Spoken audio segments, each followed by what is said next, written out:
warahmatullahi wabarakatuh. Selamat berjumpa di Jabat Jiwa TV. Senang sekali nih bisa ketemu lagi dengan Sobat Jiwa semuanya ya, dalam acara Curhatan Rahma. Ya, dalam curah kali ini ya, saya akan membahas tentang pernikahan syarifah begitu ya, atau anak cucu Rasul begitu katanya ya.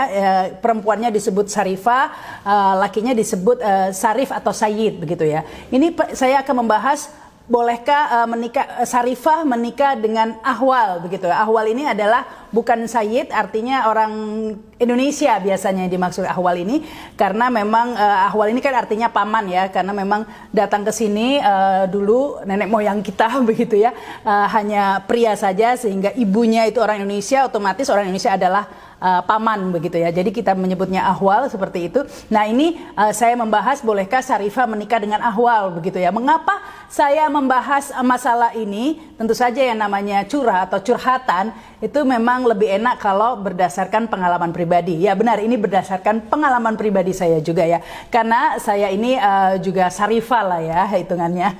Karena fam saya Al-Jufri begitu ya.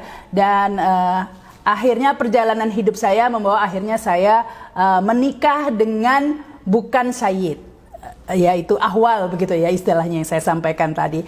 Ya memang pastinya memenuhi pertentangan ya, karena seperti diketahui pada umumnya di Indonesia ini syarifah itu harusnya menikah dengan sayyid gitu ya, katanya sekufu, sekafah gitu, atau sepadan, sederajat begitu ya. Tentu saya menemui banyak pertentangan di keluarga saya ya ketika memutuskan untuk menikah dengan ahwal ini ya. Bahkan kalau bisa saya hitung dengan jari, rasanya hanya 11 jari lah kalau di lingkungan saya. Saya asalnya kan dari Surabaya ya, Arab Surabaya. Di Surabaya itu rasanya sedikit sekali lah syarifah yang menikah dengan ahwal begitu ya. Dan saya salah satu di antaranya, yang sedikit itu mungkin sebelah jari saja ya. Jadi intinya maksud saya adalah di kalangan saya, di keluarga saya itu jarang sekali ya, bahkan itu seperti aib begitu ya, menikah dengan ahwal itu seperti aib begitu ya anggapannya. Tapi mengapa akhirnya saya menikah dengan ahwal begitu ya, mengapa saya memutuskan menikah dengan ahwal. Nah, ini yang akan saya curhatkan hari ini ya. Karena memang banyak yang meyakini ya bahwa menikah itu harus ada sekafaah begitu atau sekufunya. Yang tadi saya sampaikan sederajat. Dalam hal ini yang dimaksud sederajat itu, ini sebenarnya bukan syarat sahnya menikah ya, karena menikah bukan itu saja wali dan lain sebagainya tadi itu. Ini memang sebenarnya bukan syarat sahnya menikah ya, atau bukan rukun untuk menikah. Kafaah atau sekufu ini, tetapi memang kafaah ini bisa dijadikan pertimbangan untuk seseorang dalam menikah. Kalau kita mungkin namanya bibit bebet bobot begitu ya. Dan ini dianjurkan di Islam kafaah ini ya sebagai pertimbangan sebelum menikah. Namun apa definisi kafaah atau sekufu ini, inilah yang memang masih menjadi perdebatan. Ada yang mengatakan ya memang sekufu ini bisa dikatakan sederajat dalam hal misalnya ekonomi begitu ya. Misalnya orang kalau yang terlalu kaya jangan menikah dengan yang terlalu miskin, nanti akan dikhawatirkan menimbulkan masalah begitu ya, mungkin berbeda budaya dan lain sebagainya. Atau dalam hal agama, atau ya macam-macam lah, atau dalam hal keilmuan begitu. Kadang-kadang orang kalau pinter banget begitu menikahnya dengan orang yang nggak berpendidikan, itu pasti kan di dalam rumah kan bingung mau diskusi apa begitu ya, mau ngomong apa nggak nyambung begitulah istilahnya. Kalau zaman sekarang nggak nyambung, cari yang nyambung, Mbak. Mungkin itu yang dimaksud. Tapi ada juga sekafah atau sekufu ini termasuk juga nasab dalam hal ini.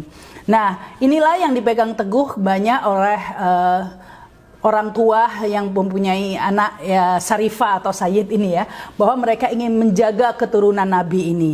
Kita ketahui bahwa keturunan memang dilihat dari jalur bapak, sehingga syarifah ini penting harus menikah dengan sayyid, karena kalau syarifah tidak menikah dengan sayyid, maka anaknya itu bukan keturunan Nabi lagi. Seperti saya ini, anak-anak saya bisa dikatakan sudah bukan syarifah dan sayyid lagi begitu, karena sudah terputus nasabnya. Nah, inilah yang dihindari begitu, agar untuk memelihara nasab tadi itu, sehingga syarifah ini seperti dilarang ya untuk menikah dengan yang bukan sayyid. Ya, mengenai dibolehkan atau tidaknya ini memang masih perdebatan ya, banyak yang berdebatan, banyak yang mengatakan ya memang sah ya jika syarifahnya dan walinya ridho atau ikhlas menikah dengan bukan sayyid, itu sah-sah saja begitu ya.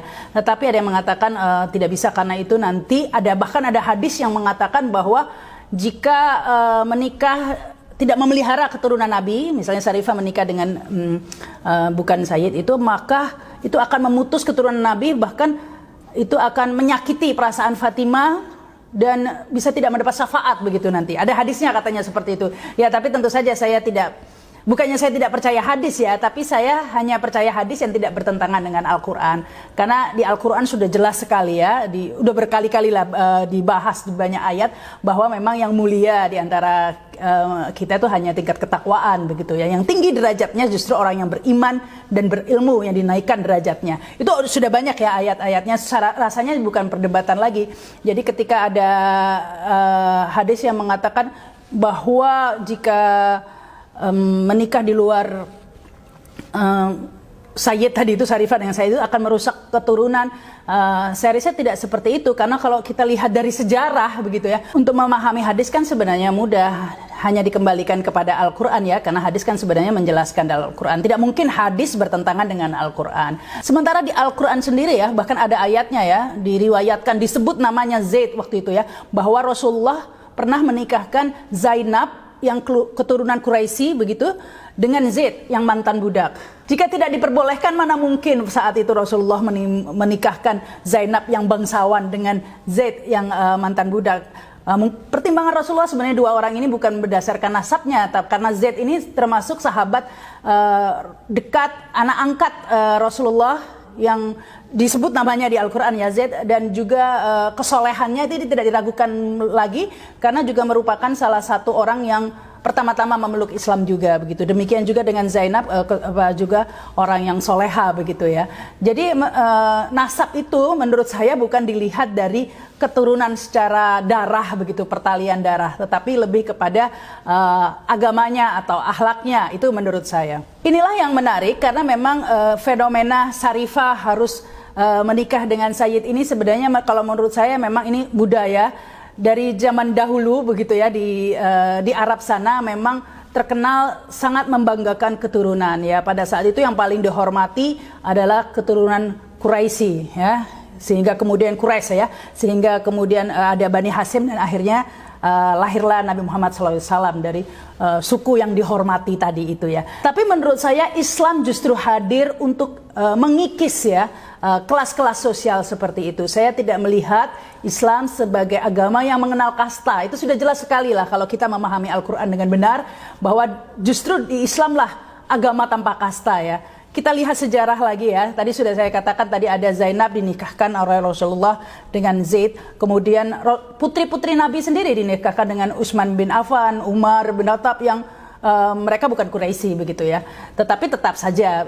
Jadi menurut saya, jika zaman Nabi saja nasab itu tidak diartikan sebagai suku begitu ya, mengapa kita saat ini setelah ratusan atau ribuan tahun begitu ya, kok malah mengartikan nasab itu sebagai suku ya, atau keturunan secara pertalian darah.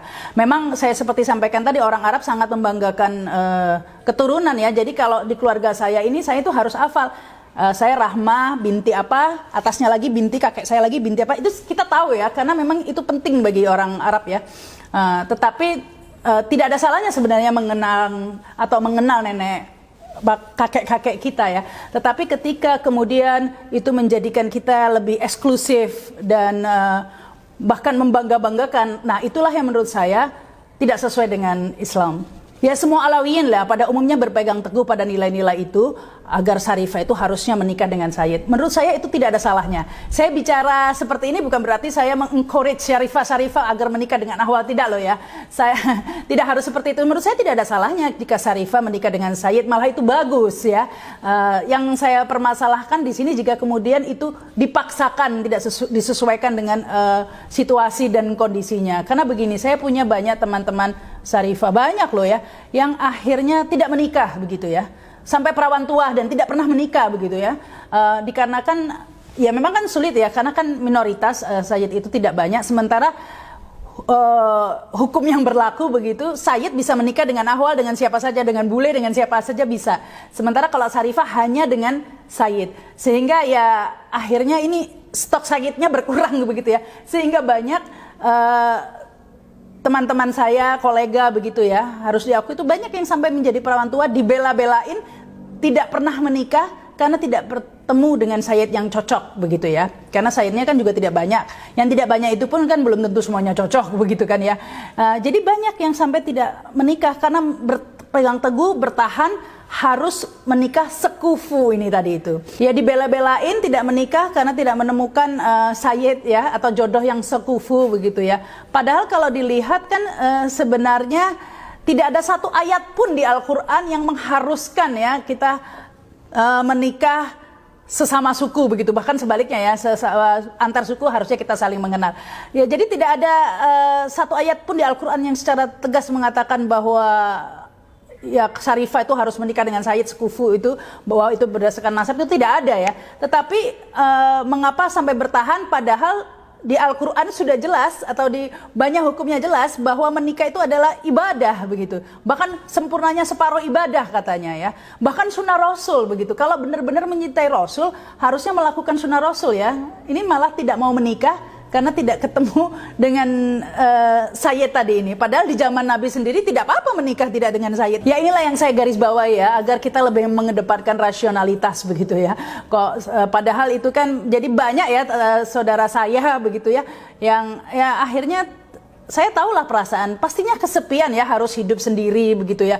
Menurut saya ini against human right lah begitu ya, sampai terpaksa. Ya kalau memang ketemu jodoh yang sayyid boleh, tapi kalau sampai banyak dipaksakan akhirnya tidak menikah hanya karena tidak ketemu yang sayyid, ini menurut saya dipaksakan. Mengapa saya memutuskan menikah dengan Ahwal? Sebenarnya tidak langsung seperti itu ya, karena di episode sebelumnya saya sempat curhat ya, bahwa saya menikah sebenarnya 2 kali ya. Pernikahan pertama saya itu dengan sayyid begitu ya, dan saya dikaruniai seorang putri, jadi saya sudah melahirkan Syarifah loh ini. Nah, tapi pernikahan itu ternyata ya tadi itulah, karena waktu itu terus terang saya menikah hanya pertimbangan nasab ya, karena di keluarga saya tidak boleh menikah kalau tidak dengan sayyid. Jadi saat itu saya memutuskan menikah harus diakui bukan karena cinta atau merasa cocok, tapi karena wah ini susah ketemu sayyid, mumpung sayyid, jadi saya akhirnya menikah. Jadi saya memutuskan menikah dengan suami pertama itu lebih banyak karena ingin saya berbakti kepada keluarga saya. Saya ingin tidak merusak kehormatan keluarga saya dengan menikah dengan Ahwal begitu ya. Jadi ingin sebagai bentuk berbakti saya tidak ingin membuat aib begitu ya. Akhirnya saya memutuskan menikah ya, namun tentu saja karena memang tidak cocok ya, akhirnya hanya bertahan 2 tahun ya, 2 tahun saja. Saya menikah 2001 dan saya bercerai 2003 begitu ya, karena memang dipaksakan. Dari situ saya belajar agar tidak terlalu memaksakan. Tapi setelah saya bercerai, saya tetap, setelah saya single begitu ya, saya tetap mencari suami itu yang sayyid ya. Tidak langsung saya menikah dengan Ahwal. Tetap saya berusaha berkenalan begitu. Tapi memang susah ya, karena jumlahnya sedikit dan di lingkungan kita kan ketemunya sama Ahwal ya. Kita nggak ketemu sama saya di lingkungan kerja dan lain-lain. Jadi ya harus dijodohkan, dikenalkan, dijodohkan. Kan kalau kita nggak bisa ketemu di tempat kerja atau apa, nggak ada. Jadi memang harus dikenalkan, anak-anaknya si Fulan bin Fulan ditemukan seperti itu. Dan saya sudah berapa kali sebenarnya ya dikenalkan begitu. Tapi saya sudah mengambil pelajaran dari pernikahan pertama, saya tidak mau memaksakan diri. Karena menurut saya sekufu itu bukan hanya nasab saja, tetapi juga lain-lainnya ya, terutama background pandangan atau keilmuan ya, atau mungkin ya, karena kan nggak mungkin kita menikah dengan orang yang tadi itu saya misalnya ngobrol tapi beda pandangan, maksudnya nggak nyambung begitu ya. Ya kalau nggak jauh-jauh sih nggak apa-apa, tapi kalau sudah beda dunia begitu kan ya agak susah kan begitu ya. Jadi saya nggak mau memaksakan diri lagi begitu. Sehingga sampai 8 tahun ya saya baru menikah lagi, memutuskan menikah dengan Ahwal itu tahun 2011. Artinya saya 8 tahun menjanda begitu ya, karena saya sebenarnya saya mencari sayyid yang cocok, tapi ya saya tidak mau memaksakan diri. Kalau tidak cocok ya saya katakan tidak cocok begitu ya, karena menurut saya yang namanya suami itu ya seperti pakaian begitu ya, memang lebih bagus kalau kita punya pakaian yang branded begitu ya, yang mahal begitu, yang kelihatan mewah begitu. Tapi yang lebih penting adalah pakaian itu nyaman dipakai. Jangan sampai kita memaksakan diri menggunakan pakaian tapi sebenarnya fashionnya itu membuat kita tersiksa. Nah itu saya nggak mau seperti itu, jadi saya tidak mau memaksakan diri. Ya, yang penting pakaian ya jangan pakai pakaian yang jelek, tapi tetap harus nyaman begitu loh maksud saya. Akhirnya saya bertemu dengan suami saya yang sekarang ini, yang Ahwal ini ya, dan tentu saja ditentang oleh keluarga saya pada mulanya ya. Tapi setelah berdiskusi seperti ini, mereka akhirnya mengerti. Karena orang tua saya, abah dan umi saya itu sudah meninggal ya. Umi saya meninggal ketika saya masih umur 2 tahun. Sementara abah ketika saya kuliah. Jadi saya sudah yatim piatu lah istilahnya. Saya yakin seandainya abah dan umi saya masih hidup ya pasti saya tidak diizinkan ini menikah dengan Ahwal ya. Tetapi lebih jauh saya pikir at the end pasti abah saya menginginkan saya bahagia. Siapa sih yang tidak ingin melihat anaknya bahagia? Dan saya sudah mengalami pernikahan yang tidak bahagia begitu karena saya memaksakan diri.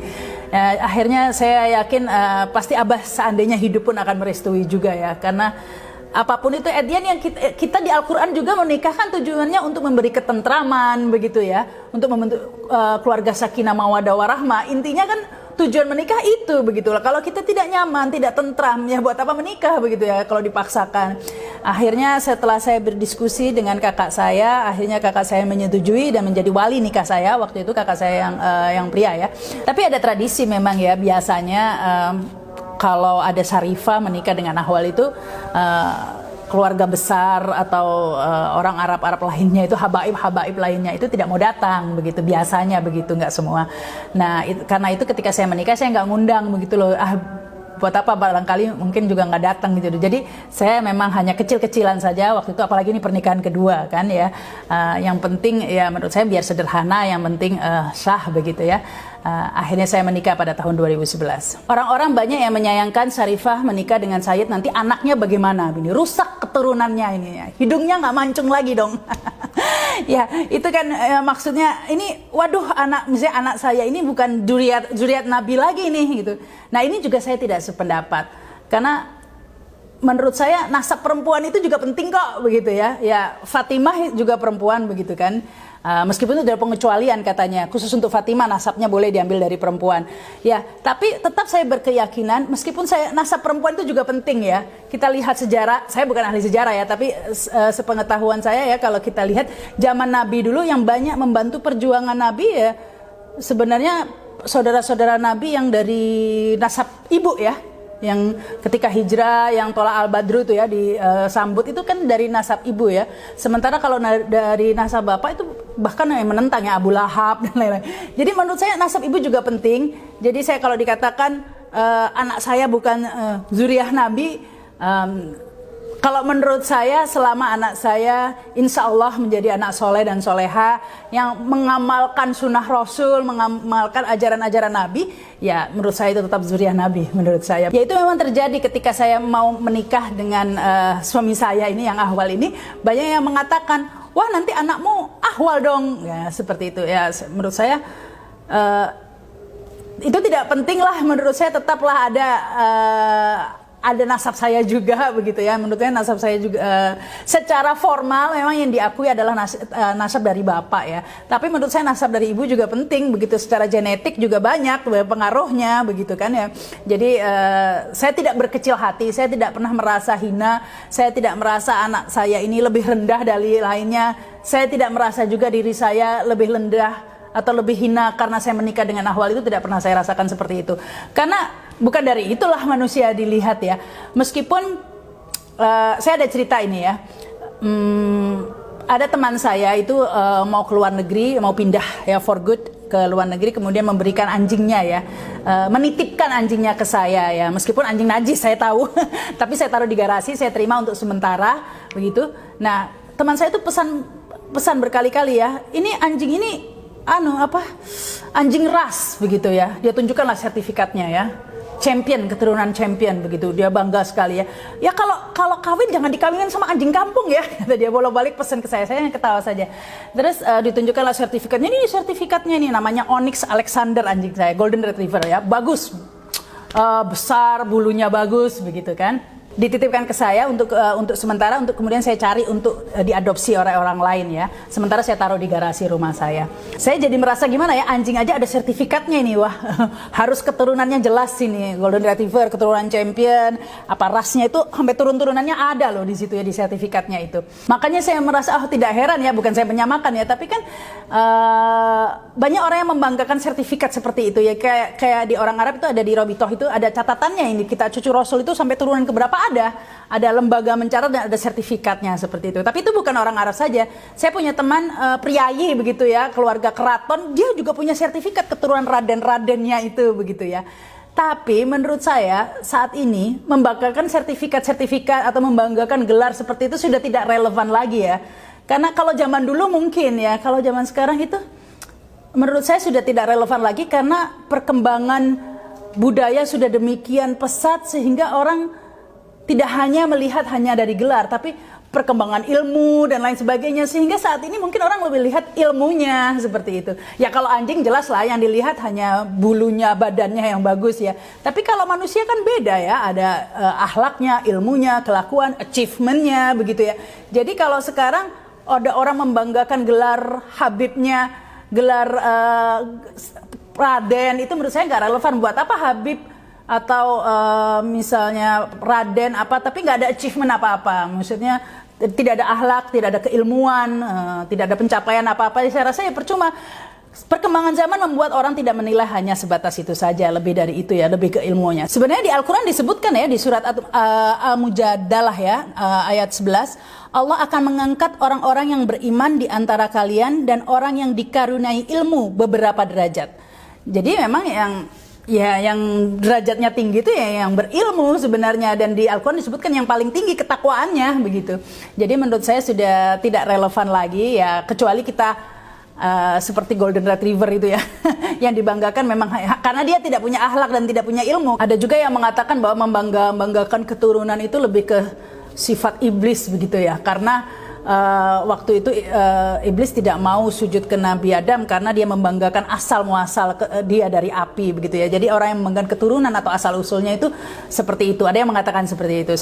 Saya tidak mengatakan, sekali lagi di sini saya tidak mengatakan bahwa menyarankan atau meng-encourage agar Syarifah ini menikah dengan Ahwal, tidak ya, karena menurut saya itu haknya ya, dan itu wajar. Bukan hanya terjadi ke orang Arab, semua kok. Orang Chinese misalnya ya pasti ingin menikah dengan Chinese, bukan hanya dengan sesama Chinese. Kadang-kadang kalau orang Chinese yang konglomerat ya harus menikah dengan konglomerat juga begitu ya, sekufu tadi itu. Demikian juga misalnya orang Batak begitu, orang Padang menikah dengan, bahkan saya pernah punya teman kuliah ya, orang Padang itu dia dari daerah Silungkang. Nah itu di keluarganya dia diharuskan menikah bukan hanya dengan sesama Padang, tapi sesama Silungkang. Ya betapa kecilnya itu ya, harus sesama kampungnya. Ya menurut saya sah-sah saja itu ya, apalagi itu pribadi ya, hak-hak mereka. Tetapi yang saya tekankan di sini jangan sampai kemudian memaksakan diri itu tadi, sampai akhirnya tidak menikah demi memaksakan hal-hal yang menurut saya ya, kalau boleh saya katakan sudah tidak relevan lagi. Karena menurut saya tidak ada jaminan kok biar cucu Rasul ya, ada gelarnya al macam-macam atau Habib dan lain-lain, itu tidak menjamin akhlak seseorang sebenarnya ya. Tetap kita harus melihat akhlaknya, karena kan tetap manusia biasa ya, pasti ada yang buruk, ada yang baik juga. Demikian juga dengan Ahwal, ada yang buruk dan yang baik juga. Jadi sudah tidak relevan jika kita hanya melihat dari nasabnya saja begitu. Sekali lagi di Al-Quran tidak pernah ada yang mengatakan kita harus menikah tadi itu sesuai suku atau keturunan itu, karena setahu saya senasab kalau di versi Al-Quran ini ya, disebutkan di sana bahwa laki-laki pezina untuk perempuan pezina begitu kan ya. Jadi nasab di sini yang sekufu itu ya, kalau orangnya buruk ya menikah sekufunya orang yang nggak baik gitu, yang nggak benar sama nggak benar gitu, yang benar orang yang soleh dapat yang soleha. Menurut saya sekufu itu adalah itu. Ya tentunya banyaklah yang tidak sependapat dengan apa yang saya sampaikan ini. Ya pasti ada pro dan kontra. Silakan ini Sobat Jiwa juga curhat di komen begitu ya, boleh. Saya senang membacanya dan sah-sah saja. Sekali lagi ya, banyaklah yang menentang pendapat saya, yaitu pendapat bisa macam-macam. Tetapi saya curhat di sini mengapa alasan saya menikah dengan Ahwal tadi itu. Ya saya di sini hanya menjelaskan alasan saya menikah dengan Ahwal. Saya tidak bermaksud menghina atau Saya mohon maaf jika apa yang saya sampaikan ini ada yang tidak berkenan ya.